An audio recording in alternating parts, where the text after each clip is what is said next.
Welcome back, my wonderful 4th and 5th grade artists. Today we're going to work on a three-dimensional pop-up room design. So it looks really complicated, I know. It's very simple, I promise.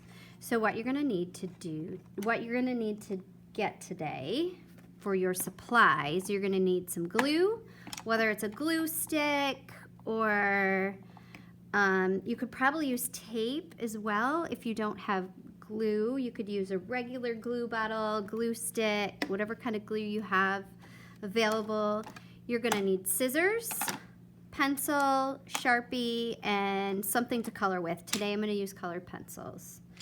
So the first thing you're going to need to do, oh, and a piece of paper, of course.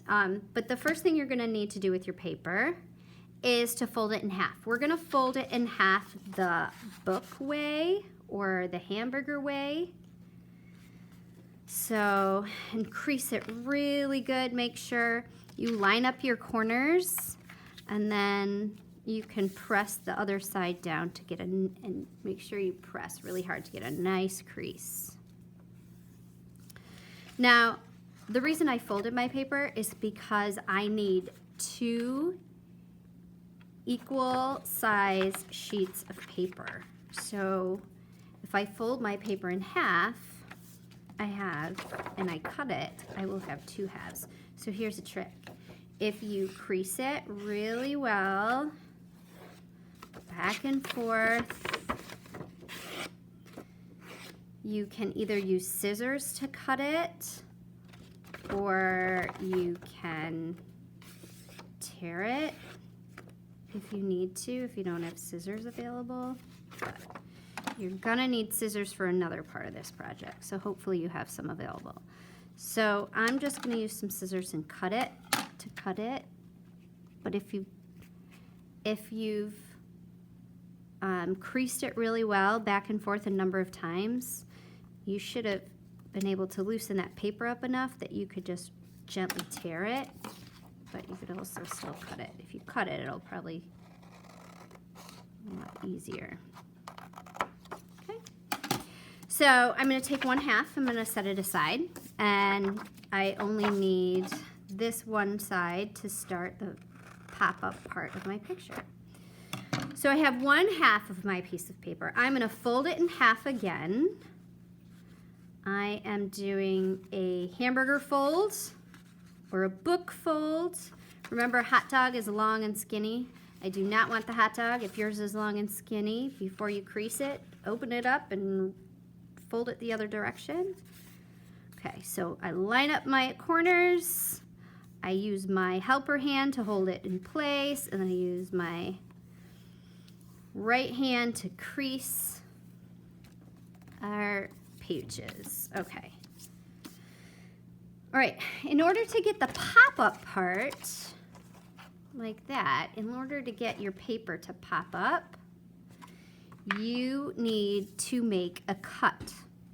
So you have an open part, and then you have the folded part. You are going to do your cut on the folded part. So what I want to do, I'm going to use a ruler just so it's even, and I'm just going to hold my ruler down and make 2 lines the width of my ruler.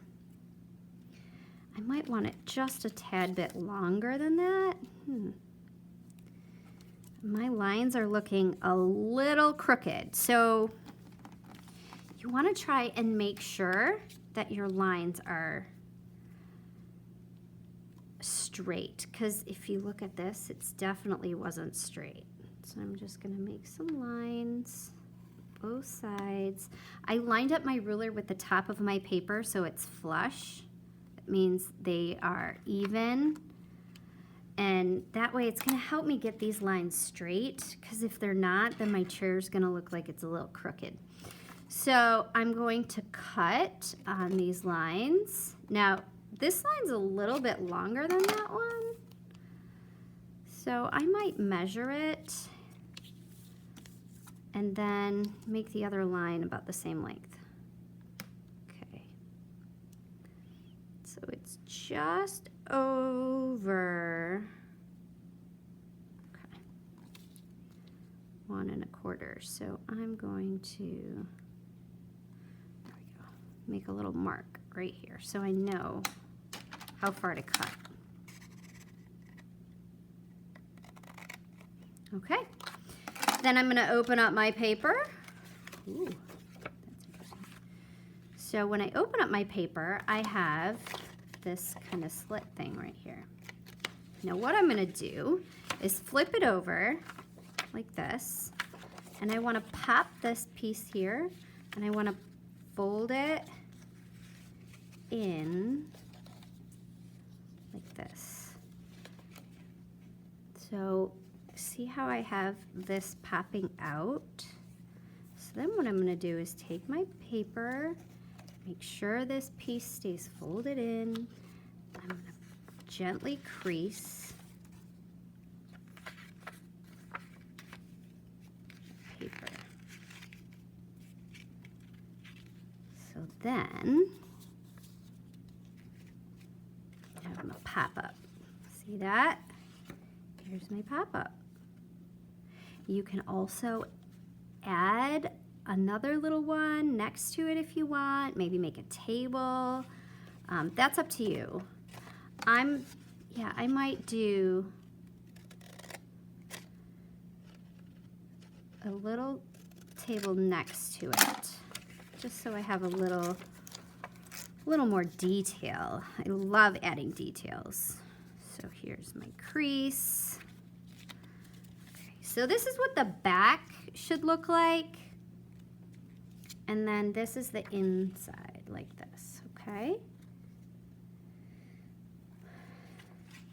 Now, you need to decide which part is the floor and what parts are going to be like the chair or a table. So this is going to be my floor. So what I want to do with my pencil now is I want to make a floor. Let's say on my floor I have a rug, a round rug. Then it's going to go underneath my chair.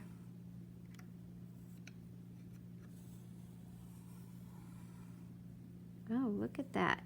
I'm going to make sure when I get to where my chair and my table are, I'm going to stop so I'm not drawing on these sides or the top just yet.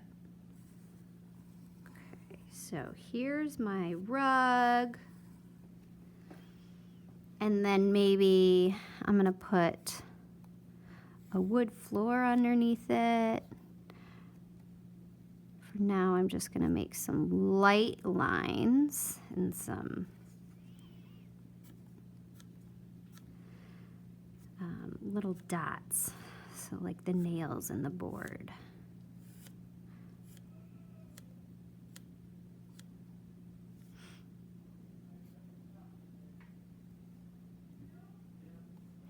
So here we go.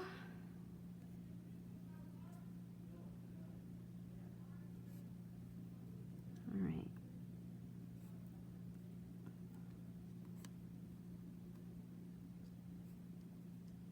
Okay, so now I have the basic outline of what I'm going to do for my floor.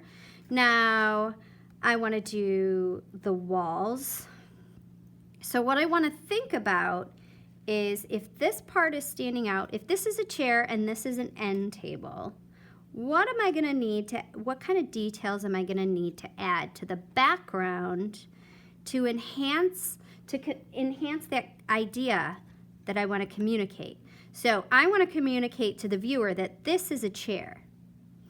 And so this would be the front of my chair. This would be the seat. So then I'd have to make the back of my chair. So let's make some lines that go up like this. And think about what kind of design I would want. So let's say I have these thin spindles that come up.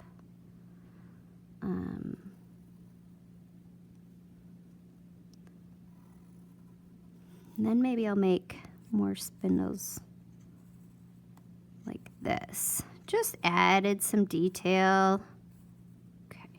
So here's the back of my chair. And so then what I'm going to want to do is, this is going to be the seat, right? This folded square right here. So I'm going to put like a cushion on it. So let's put like a button in the middle, and we'll put some crease lines. And I can always go back in and add more details. Right now I'm just drawing the basic shape, so I know where to put my other objects.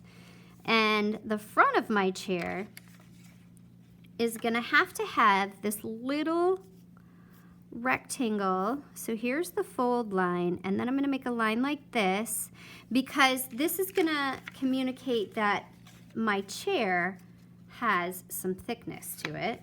And then I will use rectangles to make the legs that come down, just like that, right?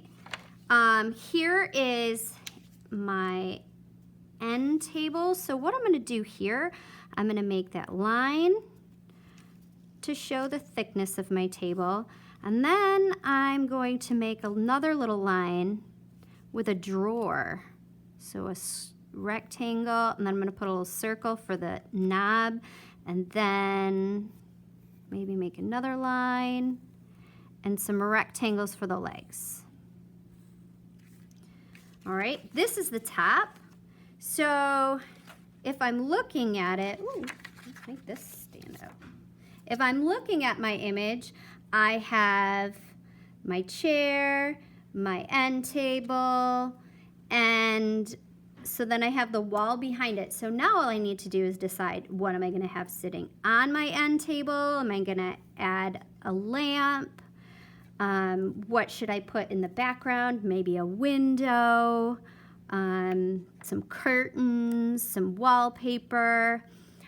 I want you to get really creative with how you design and decorate your room. So think about maybe the things that you have on your wall, if it's a poster, if it's framed pictures of your family.